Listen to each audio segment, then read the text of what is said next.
సమాగమాభ్యర్థం महागणाधिपति अनुग्रह प्रसाद सिद्ध्यर्थं महागणपति प्रार्थना पूर्वक नमस्कार दर्शयामि सुमकैकदन्तच्च ఇప్పుడున్నటువంటి youth soft skills communication skill అవన్నీ పేమెంట్ చేసి నేర్చుకోవాల్సి వస్తూ ఉంది. ఎందుకంటే వారికి అవి ఎందుకు లేవంటే ఇట్లాంటి కార్యక్రమాల్లో పాల్గొనకపోవడం వల్ల.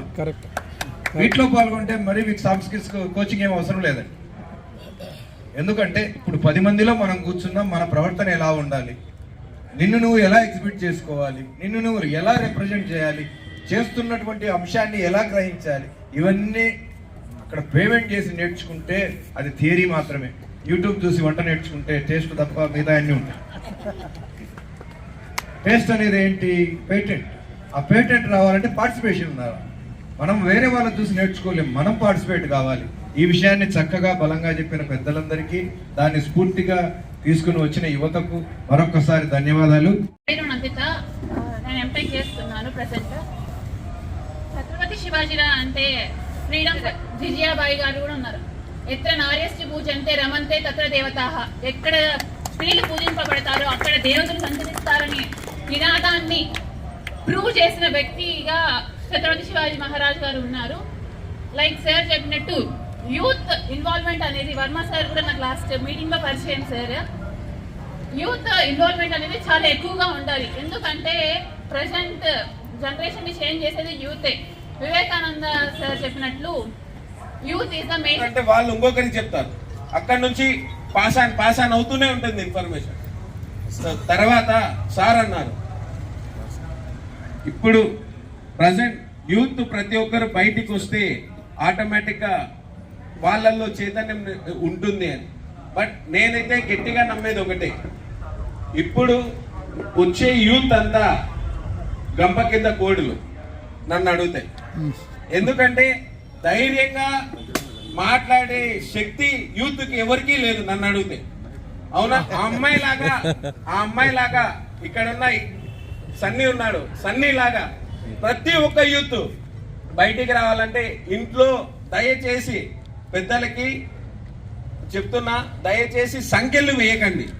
వాళ్ళు బయటికి వచ్చి ఇట్లాంటి యాత్రలో పాల పంచుకునేటట్టు చేస్తే ఆటోమేటిక్ గా వాళ్ళు చెడిపోయే, వర్మ సార్ చెప్పినట్టు చెడిపోయే థాట్స్ రావు. కానీ 100కి 1000% కాంటాక్ట్స్ పెరుగుతాయి. అండ్ ఒక పర్సన్ ని చూసి ఎట్లా ఒక ఆర్గనైజేషన్ ని ఎలా నడపాలా, ఎలా చెయ్యాలా అనే ప్రతి ఒక్కటి ఇన్ఫర్మేషన్ వాళ్ళకి మైండ్ లో ఇంజెక్ట్ అవుతుంది. దాని ద్వారా వాళ్ళ ఇంటిని ఎట్లా చూసుకుంటారో అలాగే ఈ సొసైటీని కూడా అట్లే చూసుకుంటారు. అందరికీ నమస్కారాలు. ఛత్రపతి శివాజీ జయంతి సందర్భంగా ఈ ర్యాలీ జరుపుకోవడానికి ఇక్కడున్న నా పేరు ఇక్షాక్ వర్మ. ఈరోజు ఛత్రపతి శివాజీ మహారాజ్ గురించి కొన్ని మాటలు మాట్లాడాలి. దాని తర్వాత ప్రోగ్రామ్ గురించి మాట్లాడాల్సి వస్తే నాకు ఫస్ట్ ఏమనిపించింది అంటే, సాంస్క్రిట్లో శ్లోకం ఉంటుంది, యథా యథాకి ధర్మ. అంటే ఎక్కడైతే ధర్మానికి ఆపద వచ్చినా, ఎక్కడ అధర్మం ఎక్కువ అవుతున్నా సరే ఆ సమయంలో శ్రీ మహావిష్ణువు ఒక అవతారం వస్తాడు, అందరినీ కాపాడుతాడు. శివుడు అవతారం ఎత్తే ఎట్లుంటుందో అది ఛత్రపతి శివాజీ మహారాజ్. శివుడికి ఆది అంతం లేదు అంటారు, కానీ మన హిందువుల వీరత్వానికి, హిందువుల నాగరికతకి, హిందువులలో వీరత్వం నింపడానికి మాత్రం ఆది ఆయనే, ఛత్రపతి శివాజీ మహారాజ్. అంటే అన్నట్టు ఇలాంటి ప్రోగ్రామ్స్కి వచ్చినప్పుడు యువత పెద్దరికం వహిస్తారు. పెద్దరికం వహించే వాళ్ళందరూ యువతలాగా ఆడుతూ పాడుతూ ఉంటారు. కాబట్టి యువత రావడము, ఈ ప్రోగ్రామ్ ఆర్గనైజ్ చేయడం ఎంత ఇంపార్టెంటో, యువత వస్తేనే ఆ ప్రోగ్రామ్కి అర్థం ఉంటుంది. యువత అనేది ఒక ఆపిల్ పండు అనేది 11 రోజుల లైఫ్ స్పాన్ అయితే 60 days దానికి హైయెస్ట్ న్యూట్రియన్స్ ఇస్తూ ఉంటుంది.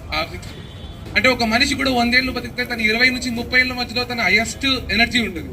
ఆ ఎనర్జీ ఉండే వ్యక్తి పాల్గొనడమే ఇలాంటి ఎన్నో కార్యక్రమాల యొక్క. కడపలో మన జరిగిన శోభాయాత్ర, జరగబోయే ఛత్రపతి శివాజీ మహారాజ్ యొక్క శోభాయాత్ర చూస్తుంటే నాకేమనిపిస్తుందంటే, నేను ఎప్పుడో బుక్స్ లో చదువుకున్నా, కడప అనేది గడప వెళ్ళగా కడప అయిపోయింది. అంటే దేనికి గడప నాకు అప్పుడు అర్థమయ్యేది కాదు. వలన నాకు ఏమర్థమైందంటే, దేవుని గడప, తిరుమలకి తొలి గడప దేవుని గడప కాబట్టి గడప అంటున్నారు. నాకు ఇప్పుడు ఏమర్థమవుతుందంటే, గడపని ఎందుకు గడపని ఎందుకు అంటారంటే, ఏదైనా గడప నుంచి దాటుకోవాల్సిందే మనం ఇంట్లోంచి బయటకు వెళ్ళాలంటే. హిందువుల వీరత్వంలో ఇతిహాసాల్లో ఎక్కడైనా రాస్తే అది కూడా కడప పేరు తర్వాతే ఉంటుందని నాకు మొన్న జరిగిన శోభయాత్ర వల్ల నాకు అర్థమైంది.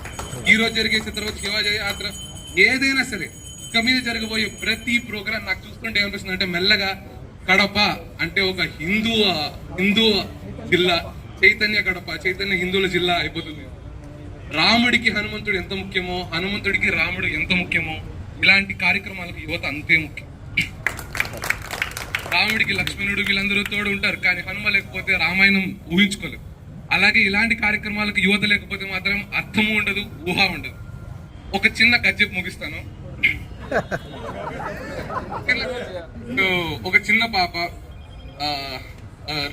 1800 ఆ టైంలో చిన్న పాప తన కిటికీలో వచ్చి బయటికి చూస్తే హిందూ దేవాలయాలన్నింటినీ కూలగొడుతున్నారు మొగల్స్ వాళ్ళందరూ వచ్చేసారు. వాళ్ళ నాన్న దగ్గరికి వెళ్ళి నాన్న నాకు కృష్ణప్పని కూడగొడుతున్నారు, నాన్న నాకు ఆ కృష్ణప్ప కావాలి, నాకు గుడిలో పోయి పూజించుకోవాలి, వాళ్ళని ఆపు నాన్న అని. వాళ్ళ నాన్న వచ్చి ఎంత గొప్పగా సంకల్పం చేసుకుందో ఆ తల్లి, శివానుగ్రహం అంటారు కాబట్టి ఆ శివుడే ఆమె కడుపును పుట్టాడు. ఆయన పేరే ఛత్రపతి శివాజీ మహారాజ్. 16 ఏళ్ల వయసులో అలాంటి స్ఫూర్తి ప్రతి యువతలో ఈ రోజు రావాలంటే ఇలాంటి కార్యక్రమాలు ఎన్నెన్నో జరగాలి, ఇలాంటి పెద్దల సహకారం ఎన్నెంతో ఉండాలి. అలా ఈసారి నేను ఇచ్చిన మాట ఏంటంటే నా తరపున కనీసం 100 మందిని తీసుకొస్తాను. ఇలాంటి కార్యక్రమాలు ఎన్నో మళ్ళీ జరుపుకోవాలని మనస్ఫూర్తిగా కోరుకుంటూ జై శ్రీరామ్, జై భవానీ, జై శివాజీ, జై ఛత్రపతి శివాజీ మహారాజ్ కి జై, ఛత్రపతి శివాజీ మహారాజ్ కి. అందరూ మాట్లాడుతున్నారు. ఫస్ట్ అందరికీ గుడ్ ఈవినింగ్ అండి, అందరికి నమస్కారం. పెద్దలందరికీ ఇంతమంది మాట్లాడుతున్నారు, అందరు సైలెంట్గా ఉన్నారు, కానీ ఒక పేరు చెప్పగానే ప్రతి ఒక్కరిలో ఆ జోష్ వచ్చి జై అని ఎంత గట్టిగా అరుస్తున్నారంటే మనకు అర్థమవుతుంది ఆ పేరులో ఎంత శక్తి ఉంది. ప్రతి ఒక్కరికి పేరు ఉంటుంది, ప్రతి ఒక్కరికి ఒక పేరు ఉండాల్సిందే బతికిన తర్వాత, పుట్టిన తర్వాత. కానీ ఆ పేరు ఆయన సంపాదించుకున్నాడంటే అంత జనాల్లో ఒక ఉప్పొంగేలాగా, రక్తం ఉప్పొంగేలాగా, గూస్ బంప్స్ వచ్చేలాగా చేసుకున్నాడంటే ఆయన ఎంత కష్టపడింటే, 40 ఏళ్ళ లోపే ఎంత కష్టపడింటే అంత మనకు తెచ్చుకున్నాడో మనమే అర్థం చేసుకోవచ్చు. ముందు చెప్పాలంటే బాగా వెళ్తాడు. ఒక చిన్న ఎగ్జాంపుల్ చెప్తానండి. నేను 2020 ఫిబ్రవరి 19th రోజు నేను పూణేలో ఉన్నా, స్పోర్ట్స్ మీట్కి పోయినాను. పూణేలో మా స్టేడియం, క్రికెట్ స్టేడియం పక్కనే మాకు స్పోర్ట్స్ మీట్ జరిగింది. ఆ రోజు పూణేలో మీకు అందరికీ తెలుసు, మనం ఇక్కడ కడపలో ఎంత బాగా చేసుకున్నాం అంటే పూణేలో ఎలా చేస్తాం. అది చూసి మా అందరికి చాలా జోష్ వచ్చింది, నా ఫ్రెండ్స్కి కానీ నాకు కానీ. అరే మా జీవితంలో కడపలో ఇలాంటిది చూడగలుగుతామా అనేది ఒకటి అనుకున్నాను. తర్వాత 2022 బెంగళూరులో ఉన్నాను, కేఆర్పురంలో. అప్పుడు రామయాత్ర జరుగుతుంది. టిన్ ఫ్యాక్టరీ బయట రాముడి శోభయాత్ర జరుగుతూ ఉంటే కేఆర్పురంలో పోలీసు వాళ్ళకి ఇన్ఫర్మేషన్ వస్తూ ఉంది, రాముడు వస్తున్నాడు, రథయాత్ర వస్తుంది, అందరూ క్లియర్ చేయండి ట్రాఫిక్ అంతా. అంటే ఒక పొలిటికల్, ఇప్పుడు నరేంద్ర మోడీ గారు వస్తున్నారంటే ఎంత ఉంటుందో, రాముడి యాత్ర వస్తుందంటే అంత గట్టిగా జరుగుతుంది. నేను అప్పుడు రమేష్ అన్నని ఉన్నారు మన హిందూ పరిషత్లో, ఆయన ఫోన్ చేసి అప్పుడే వీడియో పెట్టి ఫోన్ చేశాను, అన్న కడపలో ఇలాంటిది నేను మన జీవితంలో చూడగలుగుతానన్నా. దేవుడు ఆ రోజు ఏమనుకున్నాడు అంటే వీడు ఇంత గట్టిగా అనుకున్నాడు, చూపుతాం అనుకున్నాడేమో. ఖచ్చితంగా మన వెంకటరెడ్డి అంకులు వీళ్ళందరూ సహకారంతో నేను కానీ పార్టిసిపేట్ చేసిన ఛత్రపతి శివాజీ మహారాజ్ యాత్రలో కానీ నేను పాల్గొన్నా, బైక్ ర్యాలీలో పాల్గొన్నా. నేను ఎంత ఆనందం అంటే కళ్ళల్లో నీళ్ళు వచ్చినాయి. మొన్న హైందవ శంకారామంకి పోతే చైర్లు వేసుకొని, నేను అక్కడ రక్షక్గా పోయినా, చైర్లు వేసుకొని 10 చైర్లు వేసుకొని పైకి ఎక్కి చూసా. ఇక్కడ ఒక 5 లక్షల మంది ఉంటే హైవే మీద మొత్తం బస్సులన్నీ అయిపోయి ఉన్నాయి, కళ్ళల్లో నీళ్ళు వచ్చినాయి. అరే ఇంతమంది జనాలు వస్తున్నారా? అందరేమో హిందువులకు అసలు ఏది చలనం లేదు, హిందుత్వం అంటే లేదు, అందరు ఇళ్లలో కూర్చుంటారు. ఇళ్లలో కూర్చుంటే 5 లక్షలు 7 లక్షల మంది ఎక్కడ వస్తారు? నేను కొత్తగా బాధ్యతలు తీసుకున్నాను.